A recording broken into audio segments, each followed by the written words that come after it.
اللہ کا مہینہ رجب کا مہینہ ہمارے درمیان ہے. آج میں نے آپ کو کچھ باتیں بتانی ہے کہ جو آپ نے رجب میں کرنی ہے. سبحان اللہ، رجب میں ایک رات آتی ہے اور ایک دن آتا ہے جو بڑا ہی مبارک ہے.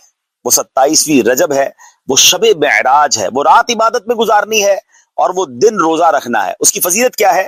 نبی پاک علیہ الصلوۃ والسلام کا فرمان عالی شان ہے کہ حضرت ابو ہریرہ رضی اللہ تعالیٰ فرماتے ہیں جو کوئی 27ویں رجب کا روزہ رکھے اللہ عز و جل اس کے لیے 60 مہینے کے روزوں کا ثواب لکھے گا. اللہ اکبر. اسی تاریخ کو نبی پاک علیہ الصلوۃ والسلام کو معراج شریف کا عظیم الشان معجزہ نصیب ہوا. چنانچہ اس دن جو روزہ رکھتا ہے، نبی پاک علیہ الصلوۃ والسلام فرماتے ہیں رجب میں ایک دن اور رات ہے، جو اس دن روزہ رکھے اور رات قیام یعنی عبادت کرے تو گویا اس نے 100 سال کے روزے رکھے. فرمایا 100 برس کی شب بیداری کی، اور یہ رجب کی 27ویں رات ہے. تو پتہ چلا 27ویں شب کو عبادت کرنی ہے، 27 رجب کو روزہ رکھنا ہے. اب آئیے ہمیں اس رات کچھ نوافل پڑھنے ہیں. وہ کیا ہیں؟ رجب میں ایک رات جس میں نیک عمل کرنے والے کو 100 برس کی نیکیوں کا ثواب ہے، وہ 27ویں شب ہے، 27th نائٹ آف رجب. جو اس میں 12 رکعتیں اس طرح پڑھے کہ ہر رکعت میں سورہ فاتحہ اور کوئی ایک سورت، اور ہر 2 رکعت پر التحیات پڑھے، اور 12 پوری ہونے پر سلام پھیرے. اس کے بعد 100 بار یہ پڑھے سبحان اللہ والحمد للہ ولا الہ الا اللہ واللہ اکبر، اور پھر استغفار 100 بار پڑھے، درود شریف 100 بار پڑھے، اور دنیا اور آخرت میں سے جس چیز کی چاہے وہ دعا مانگے. صبح روزہ رکھے تو اللہ پاک اس کی سب دعائیں قبول فرمائے گا سوائے اس دعا کے جو گناہ کے لیے ہو.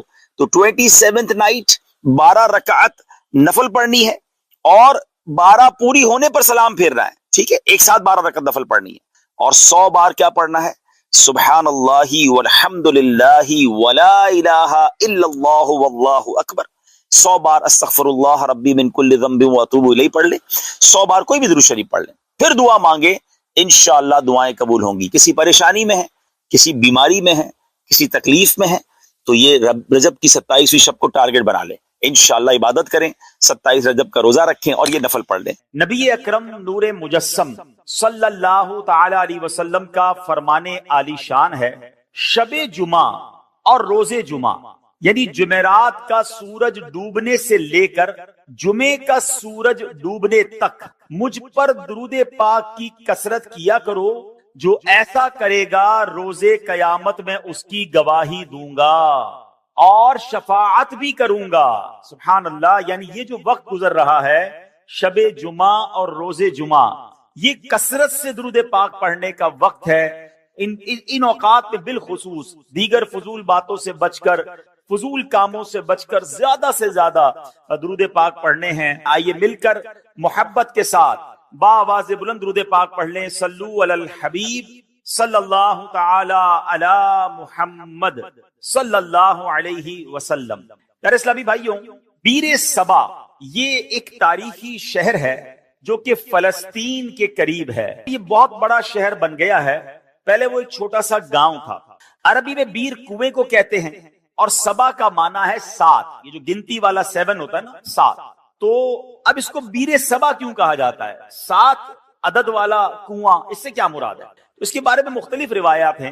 ایک روایت یہ ہے کہ اللہ کے نبی حضرت ابراہیم علیہ السلام کو جب آگ میں ڈالنے کا واقعہ پیش آیا تو آگ جب آپ کے لیے گلزار بن گئی، اس واقعے کے بعد آپ نے ایک علاقے بابل کی طرف ہجرت کی اور مصر سے ہوتے ہوئے اس جگہ پر پہنچے جہاں یہ بیر سبا، یہ کنواں موجود ہے. اس وقت حضرت ابراہیم علیہ السلام کی عمر جوانی کی عمر تھی.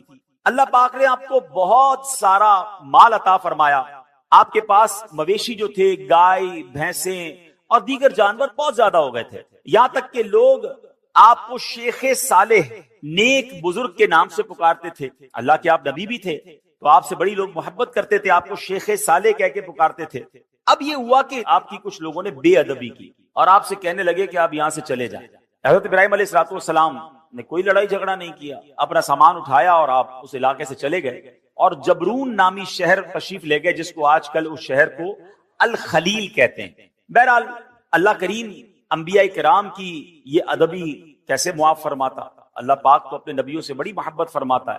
رب کریم بے ادبوں کو ضرور سزا دیتا. اب کیا ہوا کہ اس علاقے کے لوگوں کو یہ سزا ملی کہ جب وہ اس کنویں کے پاس پہنچے جہاں سے پانی لیتے تھے، اس سارا کنواں جو ہے وہ سوکھ گیا تھا، بلکہ اس شہر میں جتنے بھی کنویں تھے سارے ہی سوکھ گئے تھے۔ یہ لوگ بڑے پریشان ہوئے کہ پانی کا ایک قطرہ نہیں، کدھر گیا پانی؟ کچھ لوگوں نے کہا کہ شیخ صالح کی بے ادبی کی ہے، اللہ کے نیک بندے کو ہم نے تنگ کیا ہے، یہ ہو سکتا ہے اسی وجہ سے بے ادبی کی ہمیں سزا ملی ہے۔ اب یہ لوگ پھر حضرت ابراہیم کی بارگاہ میں حاضر ہوئے، معافی مانگنے لگے کہ حضور ہمیں معاف کر دیں، ہم نے آپ کو باہر نکال دیا، حضور واپس آ جائیں، اس شہر میں پھر کرم فرمائیں۔ حضرت ابراہیم علیہ السلام نے کہا کہ میں تو نہیں آتا، اب تم میری 7 بکریاں لے جاؤ، ایک ایک بکری کو ایک ایک کنویں کے پاس کھڑی کر دو، جیسے ہی وہ بکریاں کنویں کے پاس پہنچے گی انشاءاللہ کنویں میں پانی واپس آ جائے گا۔ اب یہ لوگ 7 برکت بکریاں لے کر واپس آئے، جو ہی انہوں نے بکریوں کو کنویں کے پاس کھڑا کیا، اللہ کی رحمت دیکھیں اسی وقت کنویں ابل پڑے اور دیکھتے ہی دیکھتے پانی سے کنویں بھر گئے۔ اسی وجہ سے اس مقام کا نام بیر سبا یعنی 7 بکریوں والا کنواں یہ نام مشہور ہو گیا۔ میرے پیارے اسلامی بھائیوں، اس واقعے سے کیا سیکھنے کو ملتا ہے؟ پہلے تو حضرت ابراہیم علیہ السلام کی کیا شان ہے، جو ذوالحجہ کا مہینہ ہے حضرت ابراہیم کی ہمیں یاد دلاتا ہے۔ جتنے حج کے ارکان ہیں اس میں حضرت ابراہیم کی، حضرت اسماعیل کی، بی بی ہاجرہ کی یادیں ہیں۔ صفا مروہ پر جائیں تو بی بی ہاجرہ کی یاد آتی ہے، اور سبحان اللہ آپ ابو الانبیاء ہیں۔ یاد رکھیے حضرت ابراہیم کے بعد جتنے بھی انبیاء آئے اس دنیا میں، سب کے سب حضرت ابراہیم علیہ السلام کی اولاد میں۔ حضرت ابراہیم کا مقام سرکار دو عالم صلی اللہ تعالی علیہ وسلم کے بعد کائنات میں سب سے افضل اگر کوئی ہستی ہے تو وہ حضرت ابراہیم علیہ السلام ہیں۔ اور سبحان اللہ حضرت ابراہیم کی جہاں اور بہت ساری برکتیں ہیں، آپ کی ایک اور شان یہ بھی ہے کہ آپ کا جو چہرہ انور ہے وہ سرکار دو عالم علیہ السلام سے بڑی مشابہت رکھتا تھا۔ میرے آقا علیہ السلام فرماتے جس کو ابراہیم کو دیکھنا ہو وہ مجھے دیکھ لے۔ ہیں نبی پاک کے چہرہ انور سے حضرت ابراہیم علیہ السلام کا چہرہ بڑا ملتا۔ تو سبحان اللہ ایک تو ان کا مرتبہ اتنا بڑا، تو پتا چلا کہ اللہ والوں کی، اللہ کے نیک بندوں کی اگر بے ادبی کی جائے تو پھر رب عز و جل برکت اٹھا لیتا ہے، پھر اللہ اسے سزا دیتا ہے۔ علماء کرام موجود ہیں، میرا تو بہت چھوٹا سا مطالعہ ہے مگر 2 ہی چیزوں کے بارے میں پڑھنے کا موقع ملا کہ 2 برے کام ایسے ہیں، اگر کوئی بندہ ان 2 برے کاموں میں سے کوئی کام کرتا ہے تو اس کے بارے میں فرمایا یہ کام کرنے والا ایسا ہے کہ اللہ اس سے جنگ کا اعلان فرماتا۔ یہ کتنے بڑے برے کام ہوں گے؟ وہ 2 برے کام کون سے ہیں؟ ایک تو سود کا کام کرنے والا، اور دوسرا فرمایا اللہ کے کسی ولی سے جو دشمنی کرے رب اس سے جنگ کا اعلان فرماتا ہے۔ اب مجھے بتائیے اللہ سے جنگ کر کے کوئی جیت سکتا ہے؟ نہیں نا۔ تو پھر ہر معاملے میں ہر طریقے سے کسی بھی صورت سود کے قریب نہیں جانا ہے۔ اب سوال یہ ہے کہ ہمیں کیسے پتا چلے اللہ کا ولی کون ہے؟ یہ ذرا سمجھیے گا میری بات۔ اللہ نے اپنے اولیاء کو اپنے بندوں میں چھپا کر رکھا ہے۔ دیکھیں انبیاء تو جن کے نام ہمیں معلوم ہیں وہ انبیاء ہیں، ٹھیک ہے، اور 1,00,000 کم و بیش 24,000 انبیاء جتنے بھی اللہ کے انبیاء ہیں سب پر ہمارا ایمان ہے۔ اب صحابہ کی بھی ایک لسٹ ہے کہ جنہوں نے نبی پاک علیہ السلام کا دور بھی پایا اور ان کا دیدار کیا یا ان کی صحبت اٹھائی، ایمان کی حالت میں ان کا دیدار کیا، یہ صحبت اٹھائی اور ایمان پر ان کا خاتمہ ہوا، وصال ہوا، وہ صحابی ہیں۔ لیکن ولی کو کیسے پہچانے؟ تو علماء فرماتے ہیں کہ اللہ نے اپنے ولیوں کو لوگوں میں چھپا کے رکھا ہے۔ ہو سکتا ہے آج شکارپور کے اس اجتماع میں اللہ کے بہت سارے اولیاء کرام موجود ہوں، ہمیں نہیں پتا۔ تو اب کرنا کیا ہوگا کہ ہمیں ہر مسلمان سے ادب سے بات کرنی ہے، ہر مسلمان سے پیار سے بات کرنی ہے، کسی کا دل نہیں دکھانا۔ کیا پتا میں کسی کے ساتھ بدتمیزی کروں وہی اللہ کا ولی ہو، اور ویسے ہر مسلمان کے ساتھ بدتمیزی سے بچنا ہے۔ ادب تو سب کا کرنا ہے لیکن اللہ کے ولی کے ساتھ تو بیڑا غرق ہو جائے گا نا۔ تو اپنی زبان کو احتیاط سے استعمال کریں، لوگوں کے ساتھ جو ہے وہ بدتمیزی نہ کریں، کسی پر ظلم نہ کریں، کسی پر زیادتی نہ کریں۔ ہمیں کیا معلوم اللہ کی بارگاہ میں اس کا کیا مرتبہ ہے، بلکہ احادیث میں یہ مضمون ملتا ہے کہ کچھ لوگ ایسے ہوں گے کہ جو پراگندہ بال ہوں گے، یعنی بال بکھرے ہوئے ہوں گے، کپڑے ان کے اتنے اچھے نہیں ہوں گے، ان کو اپنی محفل میں کوئی نہیں بلاتا ہوگا، نہ آئیں تو کوئی نوٹس بھی نہیں کرتا۔ آقا علیہ السلام فرماتے ہیں مگر اللہ کی بارگاہ میں ان کا وہ مقام ہوتا ہے کہ اگر وہ قسم اٹھا لے کسی معاملے پر رب ان کی قسم پوری فرما دیتا ہے۔ ہم تو عام طور پہ لوگوں سے ملتے بھی ان کے لباس کو دیکھ کر، ہاں یار یہ ذرا رکھ رکھاؤ والا ہے، اس سے ملنا ہے، اس کو ساتھ بٹھانا ہے، نہیں یار اس کے کپڑے میلے ہیں، یہ تو دکھنے میں بڑا غریب لگتا ہے، ٹوٹی ہوئی چپل پہن کر آیا ہے، اس کو کہاں اپنے قریب آنے دوں، اس کے کپڑوں سے بو آ رہی ہے۔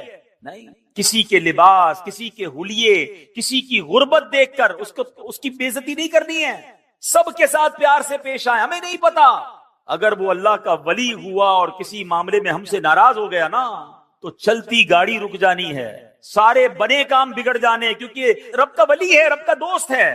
ہمیں نہیں پتا ہم کسی کے ساتھ زیادتی کریں اور پھر جب رب بدلا دے، رب کی قدرت کی طرف سے بدلا آتا ہے تو ہم مارے جائیں گے، ہم تباہ و برباد ہو جائیں گے۔ تو اے میرے پیارے اسلامی بھائیوں، پہلا مدنی پھول یہ لے کر جائیے، کسی مسلمان کے ساتھ زیادتی نہیں ہونی چاہیے، کسی مسلمان کو تکلیف نہ پہنچائیں۔ حدیث پاک میں آتا ہے من آذا مسلما فقط آذانی، میرے آقا فرماتے ہیں جس نے کسی مسلمان کو تکلیف دی وہ ایسا ہے جیسا اس نے مجھے تکلیف دی۔ فرمایا ومن آذانی فقط آذ اللہ، اور جس نے مجھے تکلیف دی وہ ایسا ہے جیسے اس نے اللہ کو تکلیف پہنچایا۔ بات کہاں تک جاتی ہے؟ ایک مسلمان کو تکلیف دینے میں۔ اب وہ سوچے جو مسلمانوں کو گالیاں دیتے ہیں، وہ سوچے جو مسلمانوں کا مال دباتے ہیں، وہ سوچے جو چوریاں کرتے ہیں، جو زمین پر قبضہ کر لیتے ہیں، جو یتیم بیواؤں کا بلکہ اپنی بہنوں کا ورثہ دبا لیتے ہیں، تو کیا جواب دیں گے اللہ کی بارگاہ میں؟ کیسے جواب دیں گے؟ تو کبھی کسی کو ہماری طرف سے تکلیف نہ ہو، اس بات کا خیال رکھیں۔ پھر اس واقعے سے ایک اور بات سیکھنے کو کیا ملی؟ سبحان اللہ، کہ تبرکات کی کیا ویلیو ہے۔ حضرت ابراہیم خود نہیں گئے، آپ نے 7 بکریاں بھیج دیں، اور جب وہ 7 بکریاں جاتی ہیں اس کی برکت سے سبحان اللہ ان کنووں میں پانی آ جاتا ہے۔ تو پتہ یہ چلا کہ اللہ کے جو اولیاء ہوتے ہیں، رب کے قریب جو لوگ ہوتے ہیں، ان کے قرب والی تبرک والی چیزوں میں بھی بڑی برکت ہوتی ہے۔ ان تبرکات کی برکات سے مشکلات ٹل جاتی ہیں، پریشانیاں حل ہوتی ہیں، دلوں کو سکون ملتا ہے، بیماریاں دور ہوتی ہیں۔ ارے جناب لوگ کہتے تبرک کی کوئی ریفرنس دیجئے، تبرک کیسے ہو گیا اور تبرک کا کیا جناب کوئی حقیقت ہے؟ ارے آپ نے اگر قرآن پڑھا ہوتا تو یہ سوال کبھی ذہن میں پیدا نہ ہوتا۔ پڑھیے سورہ یوسف، پڑھیے اس کی تفسیر۔ حضرت یعقوب علیہ السلام جب حضرت یوسف کی یاد میں آنسو بہاتے تھے، آپ کی بینائی کا ضعف بڑھ گیا، بینائی کمزور ہو گئی، بہت طویل واقعہ ہے۔ حضرت یوسف کو جب پتا چلا، جب آپ مصر کے بادشاہ بن چکے تھے، اللہ اکبر، حضرت یوسف بھی اللہ کے نبی ہیں، ذرا غور سے بات سنیے گا، حضرت یعقوب بھی اللہ کے نبی ہیں، یہ دونوں نبی اللہ سے یقیناً دعا کر سکتے ہیں، مگر حضرت یوسف اپنے بھائی کو کہتے ہیں ایسا کرو میرا یہ قمیص جو ہے لے جاؤ میرے والد کے پاس، ان کی آنکھوں پر رکھ دینا، اللہ اس کی برکت سے ان کی بینائی کا ضعف دور کر دے گا۔ اور یہ واقعہ قرآن میں بیان ہو رہا ہے۔ اگر تبرک کی ویلیو نہ ہوتی تو حضرت یوسف دعا فرماتے، یقیناً اللہ کے نبی ہیں، وہ دعا فرماتے، اللہ ضرور دعا کرم فرماتا، مگر سبحان اللہ یہ قرآن کا واقعہ بتا رہا ہے کہ اللہ والوں کی نسبت رکھنے والی چیز میں اللہ کریم نے اپنی رحمتوں سے برکت ڈالی ہے۔ تو تبرک کی اہمیت سمجھیے، اور اللہ والوں کا اگر کوئی تبرک مل جائے تو اس کا ادب کرنا چاہیے۔ ایک جملہ یاد کر لیجئے، با ادب با نصیب، اور بے ادب بد نصیب۔ جو ادب نہیں کرتا اس کو برکتیں نہیں ملتی۔ سبحان اللہ، حضرت ابراہیم کی بات چل رہی ہے، قرآن مجید فرقان حمید میں تبرکات کی بات ہو رہی ہے نا۔ آؤ ایک اور تبرک کے بارے میں بتاتا ہوں جس کا ذکر قرآن میں موجود ہے، اور جس تبرک کو دیکھنے کی بلکہ اس کے قریب نماز پڑھنے کی ہر مسلمان کے دل میں آرزو ہوتی۔ اور وہ کون سا تبرک ہے؟ اللہ قرآن میں فرماتا ہے وَاتَّخِذُوا مِن مَقَامِ إِبْرَاهِيمَ مُصَلًّى، اور اے مسلمانوں تم ابراہیم کے کھڑے ہونے کی جگہ کو نماز کا مقام بناؤ۔ مقام ابراہیم کیا ہے؟ ایک پتھر ہے، حضرت ابراہیم علیہ السلام اس پتھر پر کھڑے ہو کر کعبے کی آپ نے تعمیر فرمائی، اور سبحان اللہ یہ کمال کا پتھر ہے۔ اب دیکھیے آج شکارپور کے اس فیضان مدینہ میں ہم بیٹھے ہیں، اس کی چھت جب بنی ہوگی کسی انسان کا ہاتھ تو نہیں پہنچا ہوگا نا، کوئی نہ کوئی لفٹ لگائی گئی ہوگی، اس کے بعد وہ شٹرنگ لگاتے ہیں، مزدور اوپر چڑھتے ہیں اور چڑھ کر کام کرتے ہیں، اگلا فلور ہو تو ایک اور لفٹ لگائی جاتی ہے، جتنا قد ہوتا ہے وہاں تک بندے کا ہاتھ پہنچتا ہے، اس کے اوپر کے لیے کسی لفٹر کی ضرورت پڑتی ہے. سبحان اللہ, 5000 سال سے پرانی بات ہے جب حضرت ابراہیم کعبے کی تعمیر کر رہے تھے. بتاؤ نا حضرت ابراہیم نے یہ قد سے اوپر پتھر کیسے رکھے ہوں گے. سبحان اللہ, تفاسیر میں یہ ملتا ہے کہ جس پتھر پر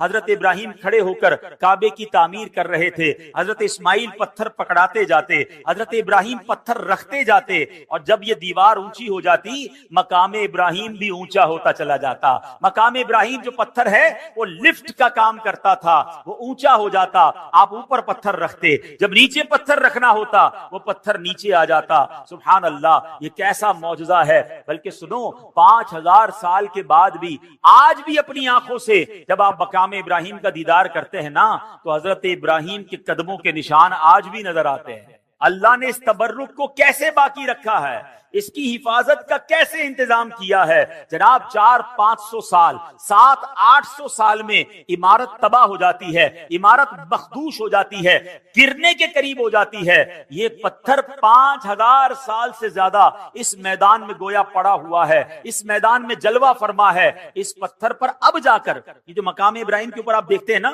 ایک بہت خوبصورت سا گولڈن کلر کا ایک کیس بنا دیا گیا ہے, ایک اس کو حفاظت کر دی گئی ہے اس کی. یہ پہلے ایسا نہیں تھا, یہ 200-400 سال پہلے ہوا ہوگا. ہزاروں سال سے کھلے میدان میں یہ پتھر موجود ہے. ہزاروں بارشیں گزری, ہزاروں آندھیاں گزری, موسم آگے پیچھے ہوئے, مگر اس پتھر پر آج بھی حضرت ابراہیم کے قدموں کے نشان موجود ہیں. یہ کیسا معجزہ ہے کہ ہم اپنی آنکھوں سے دیکھ رہے ہیں. اب ذرا آگے چلیے, اب ذرا بتائیے, قرآن کہتا ہے اس مبارک پتھر کو مصلی بنایا جائے, مصلی بنانے کا حکم دیا. اس کا مطلب کیا ہوا کہ کعبے کے سامنے ایسی جگہ کھڑے ہو کر نماز پڑھو کہ مقام ابراہیم تمہارے اور کعبے کے درمیان میں آئے. یعنی جب طواف کے بعد جو نوافل پڑھے جاتے ہیں, جو جس کو واجب الطواف کہا جاتا ہے, وہ اس جگہ کھڑے ہو کر پڑھنا مستحب ہے. حضرت عبداللہ بن عمرو بن عاص فرماتے ہیں رحمت اللہ تعالی علیہ, خیر المسجد خلف المقام وعن یمین الامام, یعنی پوری زمین میں سجدہ کرنے کے لیے 2 جگہ بہترین ہیں. نمبر 1 مقام ابراہیم کے پیچھے, اور نمبر 2 ہم جب بھی نماز جماعت سے پڑھیں تو امام صاحب کی سیدھی جانب. سبحان اللہ, یہ بھی پتا چلا کہ جب جب جماعت میں نماز پڑھنے کا موقع ملے, اللہ کرے با جماعت نماز ہم پڑھنے والے بن جائیں. پھر پہلی صف پہ جا کر نماز ادا کیا کریں, اور کوشش کریں پہلی صف میں جو مؤذن صاحب کے ساتھ پہ رائٹ سائڈ کی جو جگہ ہے, اللہ کرے وہ مل جائے. فرمایا یہ بہترین جگہ ہے. سبحان اللہ, مقام ابراہیم کے پیچھے نماز پڑھنا ہے. اب ایک اور ذرا تھوڑا سا باریک سا مسئلہ سمجھ لو, انشاءاللہ عشق رسول میں اور اضافہ ہو جائے گا. اب ذرا سمجھیے گا, مقام ابراہیم کیا ہے؟ ایک پتھر ہے. ہاں یہ جنتی پتھر ہے, بڑا مقدس پتھر ہے, لیکن عین نماز میں اس پتھر کی تعظیم کرنے یعنی اسے مصلی بنانے کا حکم دیا. اب سوچنے کی بات ہے, علماء بیٹھے ہیں, کہ حالت نماز میں ایک پتھر کی تعظیم کرنے سے نماز میں کوئی نقص نہیں آتا ہے, نماز میں کوئی کمی نہیں آتی ہے, نماز ٹوٹتی نہیں ہے, بلکہ نماز مکمل رہتی ہے. بلکہ تو بھلا خود انبیاء کرام علیہ الصلوۃ والسلام, بلکہ نبیوں کے امام جناب رسول اللہ صلی اللہ تعالی علیہ وسلم کا اگر کسی کو نماز میں خیال آ جائے تو اس کی نماز میں کیسے خلل واقع ہوگا, اس کی نماز میں کیا کمی آ جائے گی. سبحان اللہ, سچ یہی ہے کہ حالت نماز میں نبی کی تعظیم کا خیال آنے سے نماز ٹوٹتی نہیں بلکہ کامل و اکمل ہو جاتی ہے. کسی عاشق نے کیا خوب کہا, کیا کرم کیا تیری یاد نے مجھے آ جگایا نماز میں, کیا کرم کیا تیری یاد نے مجھے آ جگایا میری نماز میں, میرے وہ بھی سجدے ادا ہوئے جو قضا ہوئے تھے نماز میں. اللہ اکبر, یعنی نبی پاک کی یاد اگر نماز میں آ جاتی ہے تو غفلت کی نیند اڑ جاتی ہے. اور سبحان اللہ, نماز کا تحفہ بھی تو نبی پاک نے ہمیں دیا ہے, نماز کی تعلیم بھی نبی پاک علیہ الصلوۃ والسلام نے ہمیں دی ہے. تو سبحان اللہ, یہ ہے جناب تبرکات کی حیثیت اور تبرکات کی برکت. اللہ سے دعا کرتے ہیں رب کریم ہمیں مکہ پاک کی حاضری عطا فرمائے, حج کی سعادت نصیب فرمائے, مقام ابراہیم کا دیدار نصیب فرمائے, اور مقام ابراہیم کے پاس نماز ادا کرنا بھی نصیب فرمائے. ہاں ایک مسئلہ بتا دیتا ہوں, جب یہ فضیلت سنتے ہیں نا تو ہمارے کچھ حاجی صاحبان سمجھتے ہیں, چاہے وہ عمرے پر جائیں یا حج پہ جائیں, کہ جناب اب تو بالکل مقام ابراہیم کے پیچھے نماز پڑھیں گے تو نماز ہوگی. ورنہ نماز ہی نہیں ہوگی. تو اب اس کے لیے وہ جناب طواف روک کر 4-5 بندے ہاتھ باندھ لیتے ہیں کہ نہیں بھائی ادھر ہی نماز پڑھنی ہے. اب اس پہ ہزاروں لوگ گزر رہے ہوتے ہیں اور اب ماشاءاللہ طواف میں تعداد بھی زیادہ ہوتی ہے. تو اگر مقام ابراہیم پر آپ کو جگہ نہ ملے تو حرم پاک میں جہاں بھی جگہ ملے آپ وہاں پر واجب الطواف جو ہے، جو نماز کے نوافل ہیں طواف کے، وہ ادا کر سکتے ہیں. وہ کہیں بھی ادا کر لیں، مقام ابراہیم پر جا کر ادا کرنا ضروری نہیں ہے. بہرحال میرے پیارے اسلامی بھائیوں، حضرت ابراہیم کا ذکر خیر ہو رہا ہے. ایک مرتبہ حضرت ابراہیم علیہ السلام سمندر کے کنارے سے گزر رہے تھے. آپ سبحان اللہ، آپ علیہ السلام نے دیکھا کہ ایک لاش پڑی ہوئی ہے. حالت یہ ہے کہ سمندر کی مچھلیاں بھی اس سے نوچ رہی ہیں اور پرندے بھی اس کا گوشت کھا رہے ہیں. یہ دیکھ کر حضرت ابراہیم علیہ السلام کو بڑی حیرت ہوئی. ویسے حضرت ابراہیم علیہ السلام کا ایمان اور یقین کتنا پختہ تھا، اس پر تو کوئی کلام نہیں ہو سکتا. آپ جیسا کامل ایمان والا کون ہو سکتا ہے؟ یہ تو صرف ایک حیرانی تھی کہ یہ لاش جب کئی سارے ٹکڑوں میں بٹ گئی ہے، اس کا کچھ گوشت مچھلیوں کے پیٹ میں چلا گیا ہے، کچھ پرندوں کے پیٹ میں چلا گیا ہے، کچھ پانی میں لگ لگ کر گل گیا ہے. ایک لاش کے اتنے سارے ٹکڑے بٹ گئے ہیں، قیامت آنے میں ابھی صدیاں باقی ہیں. حیرت کی بات یہ کہ اللہ کیسے قیامت کے دن مردوں کو زندہ کرے گا اور یہ سارا گوشت جو اس کا ہے اس کے جسم پر واپس آ جائے گا. سبحان اللہ. آپ نے رب کریم کی بارگاہ میں سوال کیا، رب ارنی کیف تحیی الموتى، اے میرے رب تو مجھے دکھا دے کہ تو مردوں کو کس طرح زندہ فرمائے گا. اللہ اکبر. اب آپ کا ایمان تو مضبوط ہے مگر آنکھوں سے دیکھنا چاہتے ہیں. اس پر کوئی اعتراض کر سکتا تھا کہ شاید حضرت ابراہیم کو کوئی شک تھا، لہذا اللہ پاک نے حضرت ابراہیم علیہ السلام کی زبانی ہی جواب دلوایا. ارشاد ہوا اولم تؤمن، کیا تجھے یقین نہیں؟ حضرت ابراہیم نے عرض کیا بلا ولکن لیطمئن قلبی، یقین کیوں نہیں مگر یہ چاہتا ہوں کہ میرے دل کو قرار آ جائے. اپنی آنکھوں سے دیکھنا چاہتا ہوں مولا تیری قدرت کیسی ہے. سبحان اللہ. میں دیکھنا چاہتا ہوں، مجھے علم الیقین حاصل ہے، مجھے عین الیقین یعنی آنکھوں سے دیکھ کر مزید پکا یقین حاصل کرنا چاہتا ہوں. سبحان اللہ. رب کریم نے کیا حکم دیا، رب کریم نے یہ خواہش کیسے پوری فرمائی. فرمایا ابراہیم 4 پرندوں کو لو، ان چاروں پرندوں کو اپنے ساتھ کچھ ہلا بھی لو. اب ان چاروں پرندوں کو ذبح کرو اور ان سب کا قیمہ بنا کر چاروں کو ایک دوسرے کے ساتھ ملا لو اور ان چاروں ٹکڑوں کو مختلف جگہوں پر رکھ کر انہیں پکارو. اللہ اکبر. حضرت ابراہیم نے کیا کیا، 4 پرندے لیے، ایک مور لیا، ایک مرغ، ایک کبوتر اور ایک گدھ، یہ ایک روایت میں کوا. یہ 4 پرندے لیے، ان کو جناب ذبح کیا گیا. ان چاروں کے سر حضرت ابراہیم نے اپنے پاس رکھ لیے اور اس کا قیمہ بنایا. قیمہ بنا کر 4 پہاڑوں پر الگ الگ رکھ دیا. کتنا مکسچر ہو چکا ہے. اور اب حضرت ابراہیم پکارتے ہیں اے کبوتر، اے مور، یا ایتھا الحمامہ، یا ایھا الدیک. آپ نے اپنی آنکھوں سے دیکھا کہ وہ قیمے کے اجزاء اڑنے لگے اور سارے پرندے دوبارہ بن گئے. سر نہیں ہے مگر دوڑتے ہوئے آئے اور حضرت ابراہیم کے پاس جو سر رکھے ہوئے تھے اپنے اپنے سر کو گویا اپنے سر میں لگایا، اپنی گردن میں لگایا اور وہ دانا چگنے لگے، پھر سے زندہ ہو گئے. اللہ اکبر. اللہ کریم نے حضرت ابراہیم کے سامنے اپنی قدرت کا کیا شاندار نظارہ دکھایا. یہ واقعہ قرآن میں موجود ہے مگر سبحان اللہ اس واقعے سے ہمیں بہت ساری باتیں سیکھنے کو ملتی ہیں. پہلی بات تو یہ سیکھنے کو ملی ہے کہ میرے رب کی قدرت کیسی ہے. میرا رب جو چاہے وہ کرنے پر قادر ہے. ان اللہ علی کل شیء قدیر. اور دوسری بات کہ حضرت ابراہیم نے پرندوں کو پکارا. قرآن کہتا ہے اے ابراہیم ان پرندوں کو پکارو، اور آپ نے پکارا یا ایھا الدیک، یا ایتھا الحمامہ، اے کبوتر، اے گدھ، اے مور. 4 پرندوں کو پکارا. سوال یہ ہے پرندے تو مر چکے تھے بلکہ ان کا تو قیمہ بھی بن چکا تھا. تو قیمہ بنے ہوئے مرے ہوئے پرندوں کو پکارنا جائز یا کہہ کر پکارنا جائز؟ تو اگر آج کوئی عشق رسول میں ڈوب کر یا رسول اللہ کہے تو اس کو تو کوئی پرابلم نہیں کسی کو ہونی چاہیے.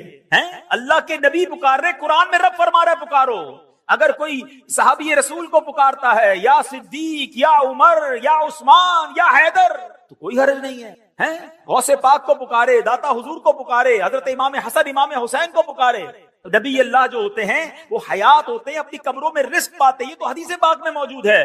تو اگر کوئی آج یا رسول اللہ کہے تو اس میں کوئی حرج نہیں. بلکہ چلے ایک اور بڑا آسان طریقے سے سمجھا دیتا ہوں. یہ تو میں نے قرآن کی بات کی ہے. حدیث پاک تقریباً سبھی لوگوں کو یہ دعا یاد ہوگی جب ہم قبرستان جاتے ہیں. مشکات شریف کی حدیث میں بھی یہ دعا موجود ہے اور کئی سارے لوگوں کو یاد ہوگی. قبرستان کی دعا یاد ہے نا، السلام علیکم یا اہل القبور یغفر اللہ لنا ولکم وانتم سلفنا ونحن بالاثر. کیا خوبصورت دعا ہے. بلکہ اس دعا میں ایک میسج بھی بڑا پیارا ہے. اللہ کرے قبرستان جائیں تو یہ دعا کا میسج بھی تو سمجھے. معنی کیا بنتا ہے اس دعا کا؟ السلام علیکم یا اہل القبور، اے قبر والو تم پر سلام ہو. یغفر اللہ لنا ولکم، اللہ تمہاری اور ہماری مغفرت فرمائے. وانتم سلفنا، تم پہلے چلے گئے. ونحن بالاثر، ہمیں پیچھے آنا ہے. کاش قبرستان جا کر یہ بات سمجھ آ جائے کہ یہ پہلے چلے گئے ہیں، ہماری باری آنے والی، مجھے بھی اسی قبر میں جانا ہے، میرا بھی سب کچھ پیچھے رہ جائے گا. میں دنیا کے پیچھے اتنا نہ بھاگوں کہ قبر میں جب جاؤں تو وہاں مار پڑے. کاش اس دعا سے ہم یہ سبق حاصل کریں. اور سبحان اللہ، ایک مسئلہ کیا حل ہو گیا مجھے بتائیے. قبرستان شکارپور میں بھی ہوگا نا، قبرستان میں نیک لوگ بھی دفن ہوئے ہوں گے، گناہگار بھی دفن ہوئے ہوں گے، نمازی بھی گیا ہوگا، بے نمازی بھی گیا ہوگا، عبادت گزار بھی گیا ہوگا، شرابی بھی گیا ہوگا. سارے قبرستان والوں کو جا کر آپ کیا کہتے ہیں؟ السلام علیکم یا اہل القبور. نیک کی قبر پر بھی یا اہل القبور، گناہگار کی قبر پر بھی یا اہل القبور. مجھے بتاؤ ایک عام مسلمان کو یا اہل القبور کہنے کی اجازت حدیث پاک کے ذریعے ہے. یہ دعا موجود ہے، نبی پاک یہ دعا کہتے. اگر میں داتا حضور کے قدموں میں جا کر کہوں کہ یا داتا حضور تو اس میں کیا پرابلم ہے؟ جناب یہ تو حدیث پاک سے ثابت ہے، تو اس میں کنفیوز نہ ہوا کریں. امید ہے یہ مسئلہ بھی دور ہو گیا ہوگا. اچھا، یہاں علماء نے ایک بڑی پیاری اور بھی بات سکھائی، صوفیانہ تفسیر کی ہے اس واقعے کی. یہ جو چار پرندے ہیں نا، کبوتر، مرغ، مور اور گدھ، فرمایا ان چاروں میں ایک بری خصلت ہے. جو مور ہے نا اس کو اپنی خوبصورتی پر بڑا ناز ہے، گھمنڈ، تکبر. جو مرغ ہے اس میں بڑی شہوت ہوتی ہے. فرمایا کبوتر بھی جو ہے اپنی اونچی اڑان پر بہت زیادہ غرور کرتا ہے، اور گدھ جو ہے اس کے اندر بڑی لالچ ہوتی ہے. کیا خوبصورت بات علماء کہتے ہیں، یہ چار بری عادتیں ہیں. حضرت ابراہیم نے ذبح کیا نا ان چار پرندوں کو. اگر تم بھی اپنے دل سے ان چار بری عادتوں کو نکال دو، ان چار بری خصلتوں کو ذبح کر دو، اس رب کریم نے چار مرے ہوئے پرندوں کو زندہ کیا تھا، وہ تمہارے مردہ دل کو بھی زندہ فرما دے گا. تمہارے دل میں بھی نور علی نور ہو جائے گا. بس ان بری خصلتوں سے اپنے آپ کو بچانا ہے. سبحان اللہ. اب ایک اور بات سیکھنی ہے اس واقعے سے جو آج کے دور میں بڑی امپورٹنٹ ہے. حضرت ابراہیم کا ایمان کتنا مضبوط ہے، پہلے یہ بات سمجھنا. ان کے ایمان کا صدقہ اللہ عطا فرما دے. ایسا ایمان تھا کہ اتنی بڑی آگ میں آپ کو ڈالا جا رہا تھا. آپ کی عمر کتنی تھی اس وقت؟ 18-20 سال. فرشتے آئے تھے آپ کے پاس، اے ابراہیم ہمیں کہیے ہم بارش برسا دیتے ہیں. ہوا کا فرشتہ آیا، اے ابراہیم آپ کہیں تو ہوا چلا کر آگ بجھا دیتے ہیں. آپ نے کہا نہیں، مجھے تم میں سے کسی سے حاجت نہیں. جب بالکل آگ میں پھینکا جانے لگا، حضرت جبرائیل آئے، اے ابراہیم آپ میرے لیے کوئی کام ہو تو بتائیں. آپ نے فرمایا مجھے تمہاری کوئی حاجت نہیں ہے. حضرت جبرائیل کہتے ہیں اے ابراہیم پھر اللہ ہی سے عرض کر دیجئے کہ وہ آپ کو اس آگ سے بچا لے. ایمان کی طاقت دیکھیں، اللہ پر بھروسہ دیکھیں. حضرت ابراہیم کہتے ہیں میرا رب دیکھ رہا ہے، اس نے بچانا ہوگا تو وہ بچا لے گا، وہ جو چاہے میں اس میں راضی ہوں. اللہ اکبر. یہ ایمان تھا. حضرت ابراہیم کے ایمان کی بات کرتے ہو، آپ کے ایمان کا لیول یہ ہے کہ آپ کو حکم ملا اپنی زوجہ کو، اپنے دودھ پیتے بچے کو ایک صحرا میں چھوڑ کر آ جاؤ جہاں پانی بھی نہیں ہے، جہاں آبادی بھی نہیں ہے. آپ اس جگہ پر چھوڑ آئے اور پھر مکہ آباد ہو گیا. آپ کو کہا جاتا ہے اپنے بیٹے کو ذبح کرو، آپ اپنے بیٹے کو ذبح کرنے چل پڑتے ہیں. ارے ایسا ایمان. اللہ اکبر. شاعر مشرق کہتے ہیں نا اگر آج بھی ہو ابراہیم سا ایمان پیدا. ہاں پرابلم یہی ہے، ہمارے ایمان میں ہی کمزوری ہو گئی ہے. ایمان مضبوط ہو جائے تو کیا ہوگا؟ وہ کہتے ہیں اگر آج بھی ہو ابراہیم سا ایمان پیدا، آگ کر سکتی ہے انداز گلستان پیدا. آج بھی آگ باغ بن سکتی ہے. آپ غم کی آگ میں ہیں نا، پریشانی کی آگ میں ہیں، اگر کسی اور مصیبت میں ہیں، اپنا ایمان مضبوط کر لو، اپنا عقیدہ مضبوط کر لو، اللہ پر بھروسہ مضبوط کر لو. تمہاری غموں کی آگ جو ہے وہ آج گلزار بن جائے گی. مگر سمجھ یہ آیا کہ حضرت ابراہیم علیہ السلام کو اپنے ایمان کو مزید مضبوط کرنا تھا. سیکھنے کو یہ ملا کہ ہمیں بھی یہ کام کرتے رہنا ہے کہ ہمارا ایمان بھی مضبوط ہو جائے، کہیں ایمان کمزور نہ ہو جائے. ایمان کی فکر کرنی ہے. حدیث پاک میں آیا ایک زمانہ آئے گا آدمی صبح کو مومن ہوگا، شام کو کافر ہوگا، اور شام کو مومن ہوگا تو صبح کافر ہوگا. آج کل تو جناب طرح طرح کے فتنے ہیں، ایمان کے ڈاکو گھوم رہے ہیں. معاذ اللہ کوئی عقیدہ ختم نبوت پر اٹیک کر رہا ہے، کوئی جناب ہمارے اولیاء کرام صحابہ کرام کے ہمارے جو ان سے تعلق ہے اس پر اٹیک کر رہا ہے، کوئی جناب انبیاء کرام کے بارے میں معاذ اللہ ہمارے دل سے محبت نکالنے کی کوشش کر رہا ہے۔ اور آج سوشل میڈیا کا زمانہ ہے، جس کو دیکھو سب کو سننے کا شوق ہے۔ نہ کرنا ایسا میرے پیارے اسلامی بھائیوں، جو لوگ ہمیں انبیاء کرام صحابہ کرام اولیاء کرام سے دور کرنا چاہتے ہیں، اور آج کے دور میں علماء کرام سے دور کرنا چاہتے ہیں، جنہوں نے ہمیں جوڑ کر رکھا ہے اس دین کے ساتھ، ہمیں ان لوگوں کی بات نہیں سننی چاہیے۔ ایمان کی حفاظت کی فکر کیجئے، کیونکہ یہی بات اعلیٰ حضرت نے آج سے 100 سال پہلے سمجھا کر گئے۔ میرے رضا کہتے ہیں سونا جنگل رات اندھیری چھائی بدلی کالی ہے، سونے والوں جاگتے رہیو چوروں کی رکھوالی ہے، آنکھ سے کاجل صاف چرا لیں یا وہ چور بلا کے ہیں۔ کیسا محاورہ استعمال کیا؟ آنکھ سے کاجل کون چرا سکتا ہے؟ آنکھ کے اندر ہی کاجل ہوتا ہے نا۔ کہاں بڑے مکار چور ہیں، ایسی چالیں لے کر آئیں گے، دین کی بات کر کے تمہارا دین لے جائیں گے، ہیں علم کی بات کر کے تمہیں علم دین سے دور کر دیں گے، تمہیں کہیں گے قرآن ہی تو سنا رہا ہوں، مگر تمہیں اللہ رسول کی محبت سے آری کر دیں گے۔ اے میرے پیارے اسلامی بھائیوں، اب جاگنے کا دور ہے، سمجھنے کا دور ہے۔ کیا کہتے ہیں؟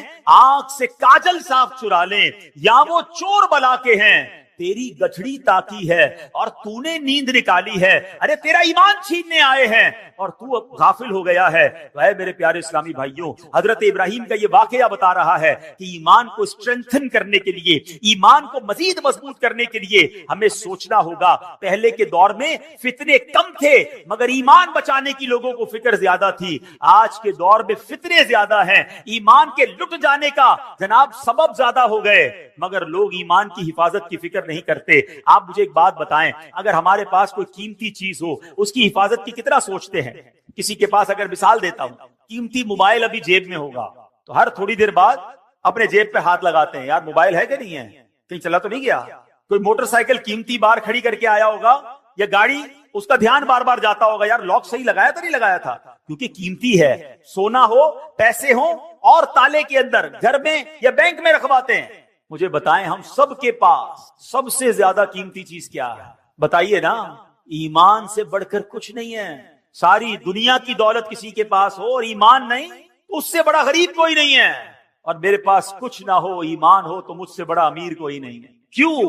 کہ جو ایمان سلامت لے کر قبر میں جائے گا نا، وہ ہمیشہ ہمیشہ جنت میں رہے گا انشاءاللہ۔ اگر گناہگار بھی ہوا، رب ناراض بھی ہوا، کسی وجہ سے اسے جہنم میں ڈالا بھی گیا، تو سزا بھگتنے کے بعد جب وہ جنت میں جائے گا نا، پھر جنت سے باہر کبھی نہیں آئے گا۔ قرآن کہتا ہے ہم فیہا خالدون، ہمیشہ ہمیشہ جنت میں رہے گا۔ تو ایمان اتنی بڑی نعمت ہے، اور جو کفر پر جس کا خاتمہ ہوا، جو ایمان کے بغیر دنیا سے گیا، اب وہ جہنم میں جائے گا اور جہنم سے کبھی بھی باہر نہیں آئے گا۔ ہم فیہا خالدون۔ اب سوچو ایمان کی کتنی فکر کرنی چاہیے، مگر یا کسی کو ٹینشن ہی نہیں ہے۔ اپنی دعا کروائیں گے، لوگ کرواتے بھی ہیں، دعا کرتے بھی ہیں، یا اللہ روزی میں برکت دے دے، گھر کی حفاظت ہو، بچوں کی حفاظت ہو، فصل کی حفاظت ہو۔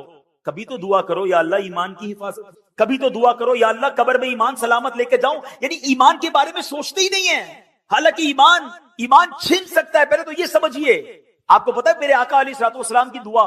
پہلے یہ بتائیے پیارے آقا کا قلب مبارک کیسا ہے، آپ کا دل اقدس، آئے ہائے تیرے صدقے میں آقا سارے جہان کو دین ملا، جن کے صدقے میں ایمان ملا، وہ دعا کرتے تھے۔ وہ دعا کیا تھی؟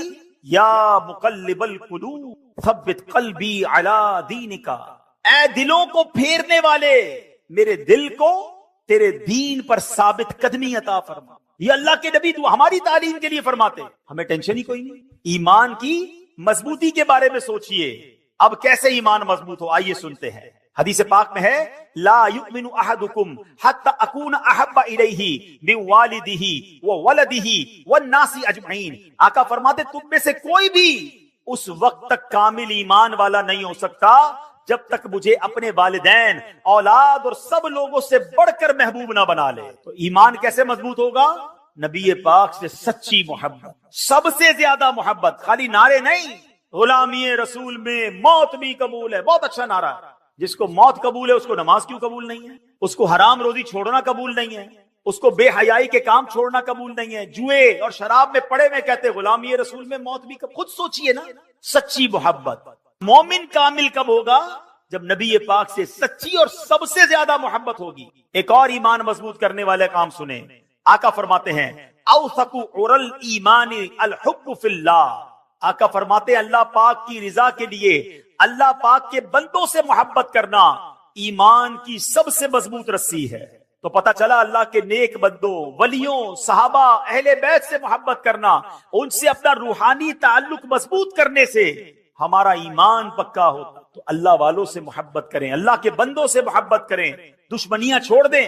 ایک اور حدیث پاک نبی پاک علیہ الصلوۃ والسلام فرماتے ہیں تم میں سے کوئی بھی اس وقت تک کامل مومن نہیں ہو سکتا جب تک اس کی خواہشات میرے لائے ہوئے دین کے تابع نہ ہو جائیں، یعنی خواہشات پر نہیں چلنا ہے، میری خواہشات، میری تمنائیں سب پیچھے ہیں، پہلے میرا دین ہے، پہلے میرا مذہب ہے، پہلے اسلام ہے۔ لوگ کہتے ہیں سب چلتا ہے، بچوں کی خوشی میں سب چلتا ہے، نہیں میرے پیارے اسلامی بھائیوں، اپنی خواہشات کو مٹا کر اسلام پر عمل کرنا یہ ایمان کو مضبوط کرتا ہے۔ ایک اور حدیث پاک سنیں جو آج کے دور میں بڑی ضروری ہے، میرے آقا فرماتے صلی اللہ علیہ وسلم لا یؤمن احدکم حتی یحب لاخیہ ما یحب لنفسہ، تم میں سے کوئی بھی اس وقت تک کامل مومن نہیں ہو سکتا جب تک اپنے بھائی کے لیے بھی وہی پسند نہ کرنے لگے جو اپنے لیے پسند کرتا۔ اب کیا حال ہے؟ کیا آپ پسند کرتے ہیں آپ کی بے عزتی ہو؟ کیا آپ پسند کرتے ہیں آپ کو کوئی دھوکہ دے؟ کیا آپ پسند کرتے ہیں کہ آپ کا دل دکھایا جائے؟ کیا آپ پسند کرتے ہیں کہ آپ کے ساتھ ملاوٹ کر کے کوئی مال بیچے، آپ کا مال دبا لے؟ جب آپ اپنے لیے پسند نہیں کرتے تو آپ دوسرے کے لیے بھی یہ پسند نہ کریں، آپ بھی دوسروں کی عزت کریں، آپ بھی دوسروں کے ساتھ سچ بولیں، آپ بھی کسی کو دھوکہ نہ دیں، کیونکہ مومن وہ جب تک نہیں ہو سکتا جو اپنے لیے پسند کرے وہ اپنے بھائی کے لیے پسند نہ کرے۔ تو اے میرے پیارے اسلامی بھائیوں، ہمیں یہ بات سیکھنی ہے کہ اگر ایمان کو مضبوط کرنا ہے تو ان حدیثوں کو مضبوط کریں، ان احادیث پر عمل کریں۔ تو اے میرے پیارے اسلامی بھائیوں، ہمیں ان باتوں پر عمل کرنا ہے۔